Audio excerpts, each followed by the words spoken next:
November 1966. An American firebase in the Vietnamese highlands was being transformed into a showpiece. General Richard Cranston had received word that a Pentagon delegation would be arriving for inspections. Every surface needed to gleam. Every uniform pressed sharp. Every weapon polished to perfection.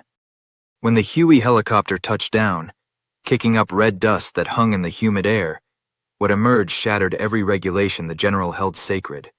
4 figures stepped into the harsh sunlight, their tiger-striped camouflage hanging in shreds, stained dark with mud and blood. The stench hit before they crossed the tarmac, rotting vegetation, weeks of sweat, and the metallic tang of dried blood mixed with something worse. These were Australian SAS operators, returning from 3 weeks of reconnaissance deep in enemy territory.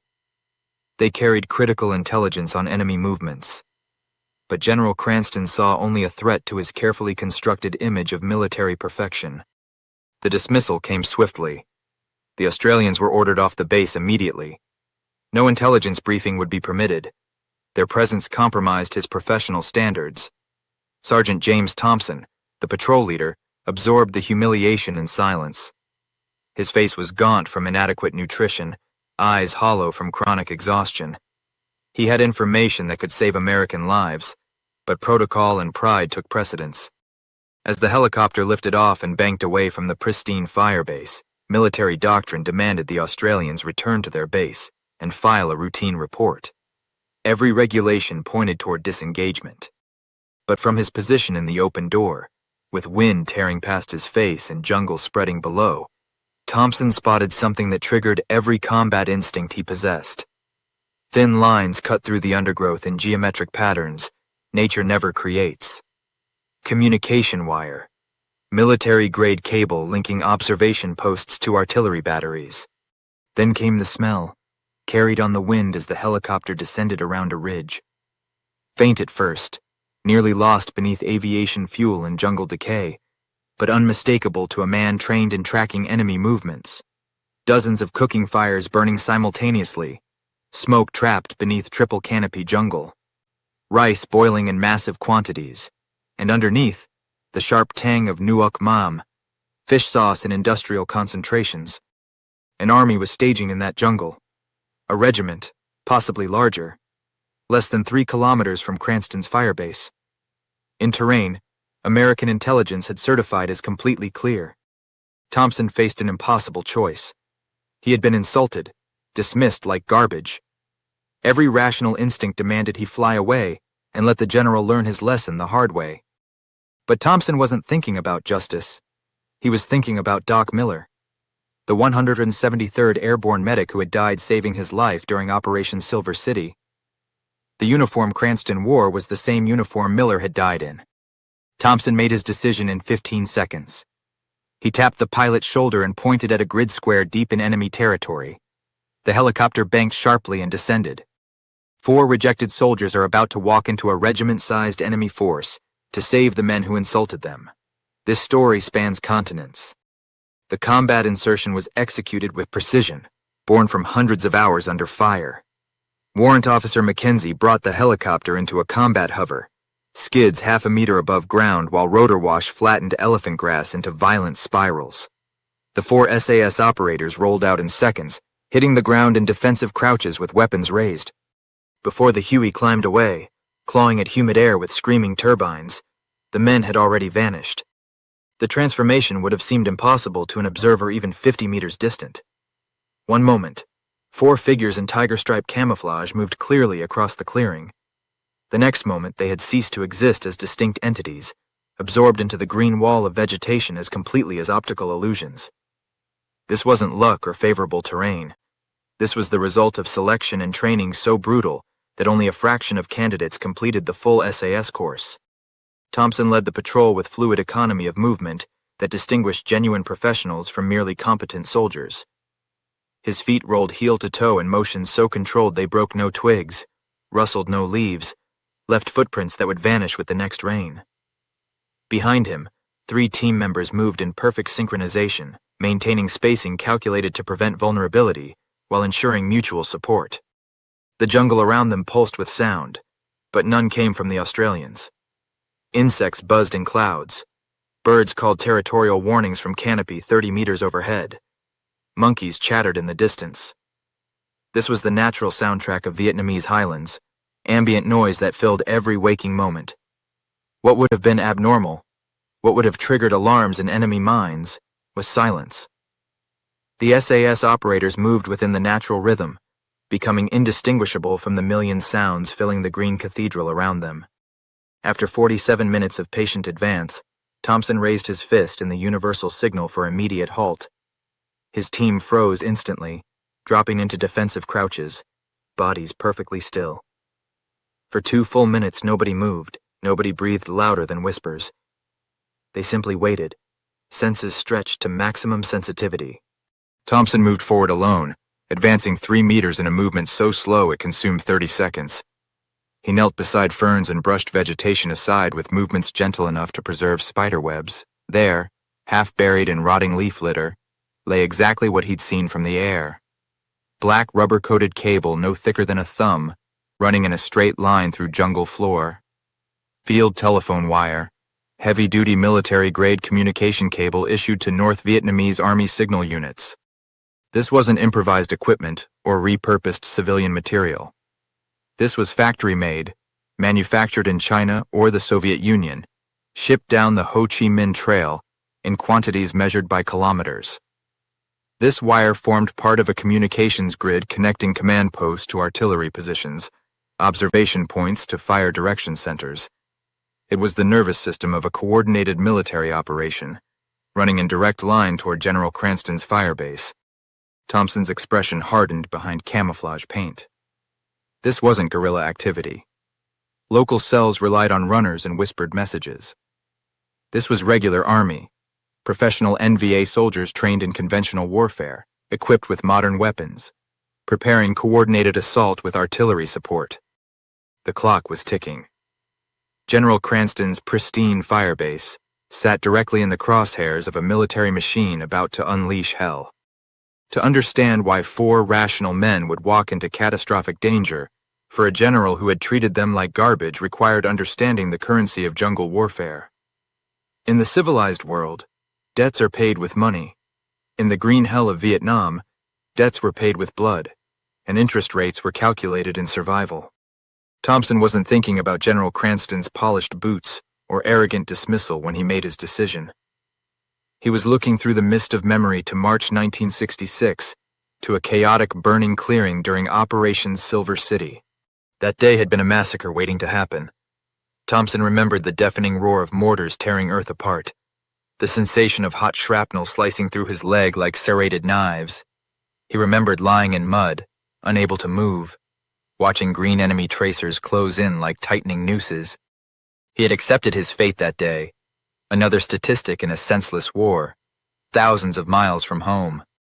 Then the angel arrived. Not wearing white robes, but the dirty sweat-stained fatigues of the American 173rd Airborne Brigade. His name was Doc Miller, a medic from Ohio, who should have been safe in the rear, but was instead sprinting through storms of lead to reach a wounded Australian he'd never met. Miller didn't have to come. Extraction helicopters were waving off due to heavy fire. The perimeter was collapsing, but Miller came anyway. He dragged Thompson through mud, shielding the Australian's body with his own, working with calm professional efficiency while the jungle exploded around them. Miller saved Thompson's life that afternoon, but the bill came due before sunset. A sniper's bullet found the gap in Miller's flak jacket at the landing zone. The kid from Ohio went home in a flag-draped coffin. Thompson went home with a scar on his leg and weight on his soul that no metal could ever balance.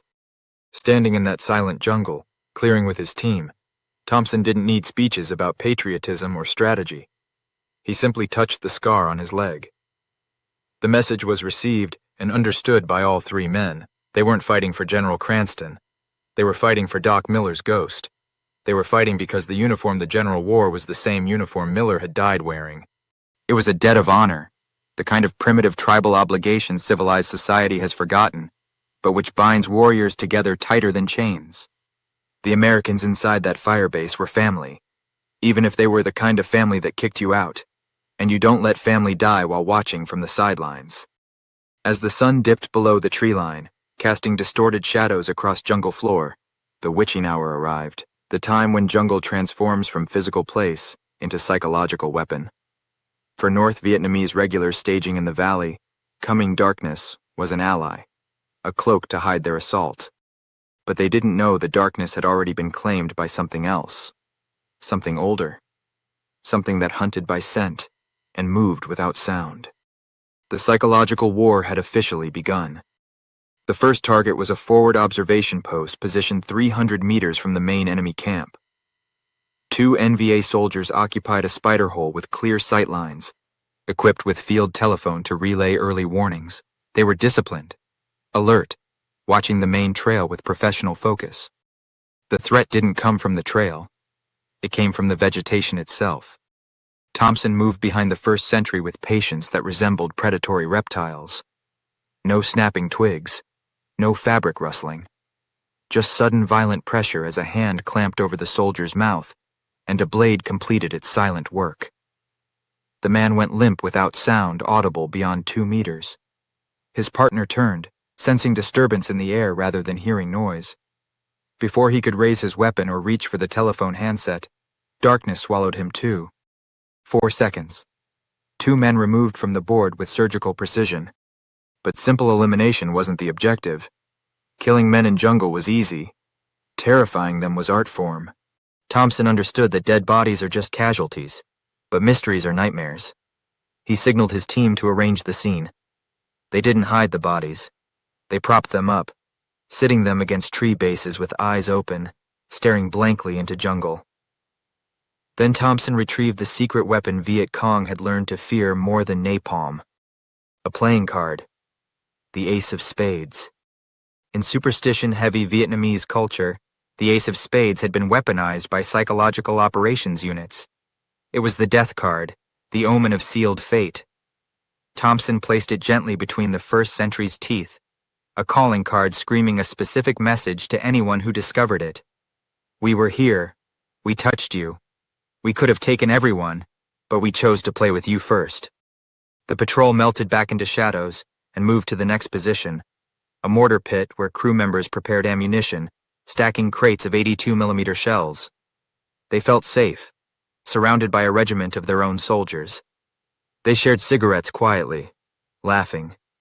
They never saw 4 figures emerge from elephant grass like smoke. The violence was sudden, silent, absolute. Knives completed work that bullets would have done too loudly. Within moments, the mortar crew lay silent around their weapon. Again, the Ace of Spades appeared, resting conspicuously on ammunition crates. Jenkins, the radio operator, located the telephone wires Thompson had spotted from air. Instead of cutting them, which would have alerted command posts immediately, he tapped into them using specialized induction clamps. He listened to enemy chatter, heard officers conducting roll calls, heard assault orders being finalized. Then, with a grin that looked demonic beneath camouflage paint, Jenkins began injecting chaos into the system. Using a captured NVA handset, he whispered into the line. He didn't scream. He didn't speak English. He spoke Vietnamese, terrified phrases learned for exactly this situation. Ma rung. Ma rung. Jungle ghost. He whispered it, then cut connection. Minutes later, he repeated it on different frequencies. They are inside the perimeter. They are watching us. In the tense atmosphere of a staging area, it was spark in a room full of gasoline. The panic began when the relief shift went to check the observation post. A scream tore through jungle silence, not a battle cry, but pure primal horror. They had found the sentries. They had seen the Ace of Spades. News spread through the camp like contagion. Whispers circulated that it wasn't Americans, but ghosts, the ones who walk without feet. Discipline, the iron backbone of the North Vietnamese army, began to fracture. Soldiers fired at shadows. Officers shouted for order, but their voices carried uncertainty. Thompson watched from the tree line, heart hammering but hands steady. The enemy was turning inward, wondering who would be next. But fear alone wouldn't stop a regiment. To save Cranston's base, they had to do more than terrify. They had to blind the enemy, remove their eyes and voice. As the Australian patrol pulled back from sowing chaos, Thompson stopped abruptly. He wasn't watching the enemy anymore. He was staring toward the American firebase, now visible as a glow against darkening sky. What he saw froze his blood. A faint rhythmic flash of light blinked from the trash dump on the southern perimeter edge. Not a reflection, not a stray flashlight. A coded signal. Someone inside the wire was communicating with the enemy outside. Thompson realized their jungle sabotage was only half the battle. The assault plan wasn't relying solely on brute force. It was relying on a traitor to open the gates. He sent 3 men to establish ambush positions while he moved alone toward the American perimeter. 12 hours earlier, he'd been kicked out through the front gate. Now he was breaking back in through the garbage chute. He crawled through stinking refuse until he was outside the razor wire, watching a figure crouched near the incinerator. A Vietnamese interpreter wearing the Chu Hoi program armband, supposedly a reformed defector. The man was setting up a mechanical signaling device, a cluster of trip flares modified to launch simultaneously. These weren't warning lights. They were target markers. The plan was terrifyingly elegant. When the attack began, triggered flares would arc over the base and burn directly above the command bunker, creating a perfect aiming point for mortars waiting in jungle darkness. The first volley would decapitate American leadership before they knew they were under attack. Thompson waited until the man's hand touched the trigger mechanism. Then he moved, surging from the trash pile like a swamp creature. The confrontation was silent and brutal. A brief struggle in mud, a muffled gasp, then stillness. He dragged the unconscious spy into shadows and bound him with zip ties. But neutralizing the threat wasn't enough. The enemy was waiting for a signal. Thompson did something that would have earned court-martial in any other army. He re-aimed the flares. Instead of pointing at the command bunker, he twisted launch tubes toward empty swamp 2 kilometers west. Then he set the timer. The traitor wanted to guide enemy fire. Thompson would let him, but toward a target where only mosquitoes would die.